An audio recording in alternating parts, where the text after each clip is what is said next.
Today I'm going to read the third chapter of Alice Miller, The Body Never Lies. It's about Virginia Woolf and her suicide and the speculation that Alice Miller argues increased the distress, which potentially led to that. And some of the speculation includes her childhood in which she was sexually abused. So just giving you a moment to sit with that or make the choice that this is not for you. Okay. Betrayal of Memory, Virginia Woolf. 20 years ago, and thou shalt not be aware, Society's betrayal of the child, I discussed the life of Virginia Woolf, who, like her sister Vanessa Bell, was sexually abused by her two half-brothers when she was a child and later, apparently, until adolescence. In her diary, which ran to 24 volumes, Woolf constantly returned to that terrible period in which she did not dare confide in her parents because she knew she could expect no support from them. All her life she suffered from recurrent depression and yet still found the strength to work on her novels, hoping in this way to express her pain and ultimately to overcome the traumas of her childhood and adolescence. But in 1941, her depression gained the upper hand and Virginia Woolf drowned herself. According to one of her biographers, Louis DeSalvo, Woolf began to doubt the authenticity of her own memories after reading the works of Freud. Although she had already noted them in a memoir and knew that her sister had also been sexually abused by their half-brothers. DeSalvo thinks that from that point on, Woolf followed the theories of Freud, ceasing to regard human behavior as a logical consequence of childhood experiences and instead seeing it as a result of drives, fantasies, and wishful thinking. DeSalvo assumed that Freud's writings plunged Woolf into total confusion. On the one hand, she knew exactly what had happened. On the other, she wished, like almost all victims of sexual abuse, that it had never been the case. Finally, she gladly accepted Freud's theories and sacrificed her memories in the service of this denial. She began to idolize her parents even more and to describe her whole family in a roseate light, something she had never done before. After conceding that Freud was right, she became uncertain of herself and confused, and she finally believed herself to be insane.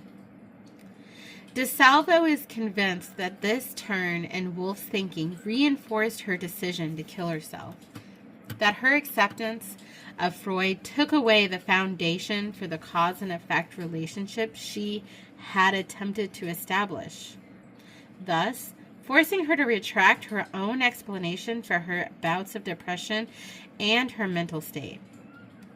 Previously, Woolf attributed her depressive states to her terrible, humiliating experience of sexual molestation experiences.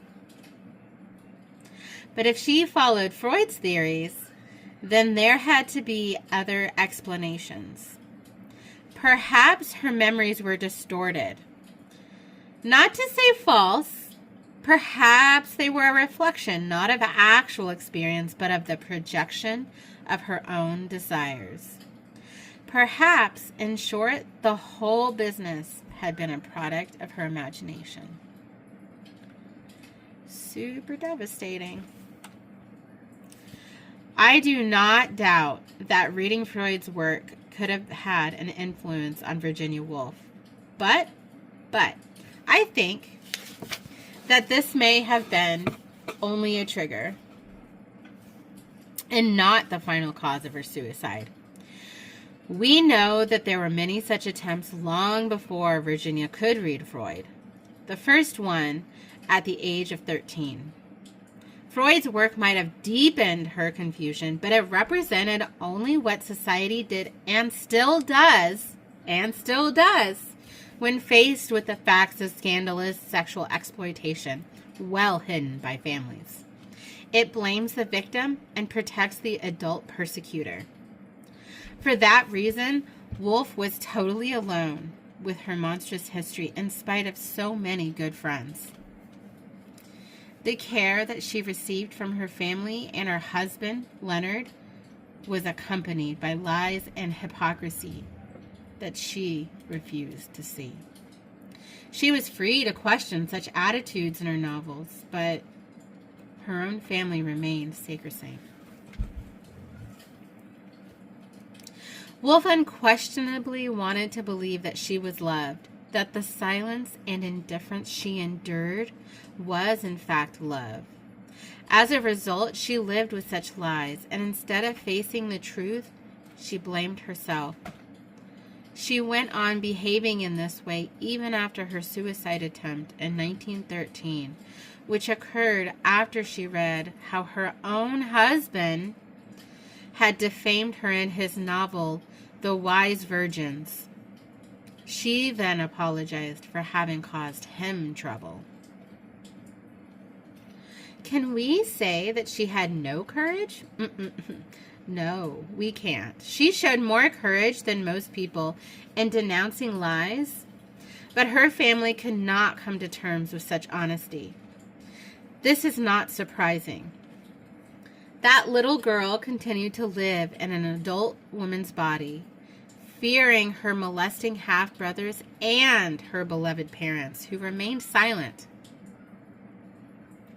Had she been able to listen to her body, the true Virginia would certainly have spoken up. In order to do so, however, she needed someone to say to her, "Open your eyes. They didn't protect you when you were in danger of losing your health and your mind, and now they refuse to see what has been done to you. How can you love them so much after all that?" No one offered that kind of support. Nor can anyone stand up to that kind of abuse alone, not even Virginia Woolf. Malcolm Ingram, the noted lecturer in psychological medicine, believed that Woolf's mental illness had nothing to do with her childhood experiences, and her illness was genetically inherited from her family. Here is his opinion as quoted on the Virginia Woolf website. As a child, she was sexually abused, but the extent and duration is difficult to establish. At worst, she may, just so you know, this is really triggering, just another warning. At worst, she may have been sexually harassed and abused from the age of 12 to 21 by her half-brother, George Duckworth, 14 years her senior, and sexually exploited as early as 6 by her other half-brother, ... It is unlikely that the sexual abuse and her manic-depressive illness are related. However tempting it may be to relate the two, it must be more likely that, whatever her upbringing, her family history, and genetic makeup were the determining factors in her mood swings rather than her unhappy childhood, italics added. More relevant in her childhood experience is the long history of bereavements that punctuated her adolescence and precipitated her first depressions. Ugh, gross. Ingram's text goes against my own interpretation and ignores a large volume of literature that deals with trauma and the effects of childhood abuse.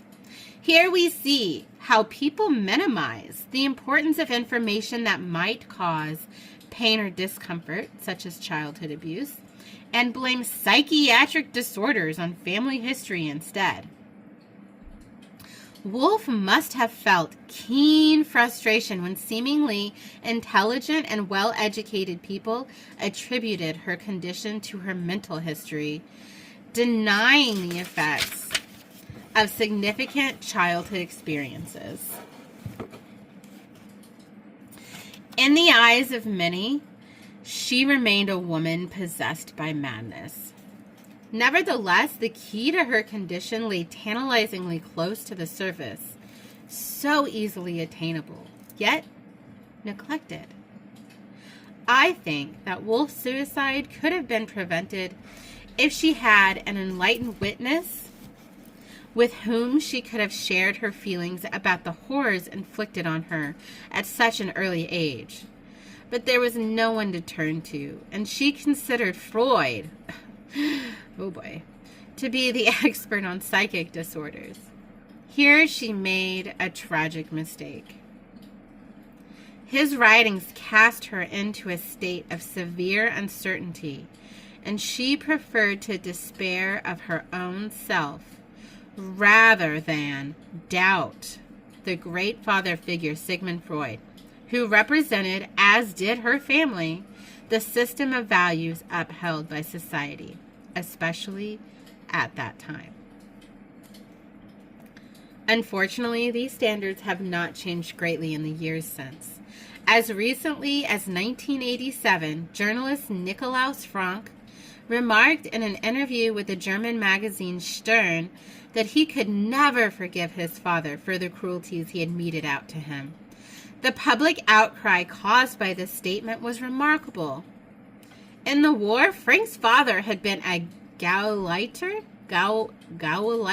in Krakow, and was responsible for the unspeakable sufferings inflicted on many people, very many people. But society expected his son to be indulgent towards this monster. Nikolaus Frank received letters saying that the worst thing his father had done was to produce a son like him.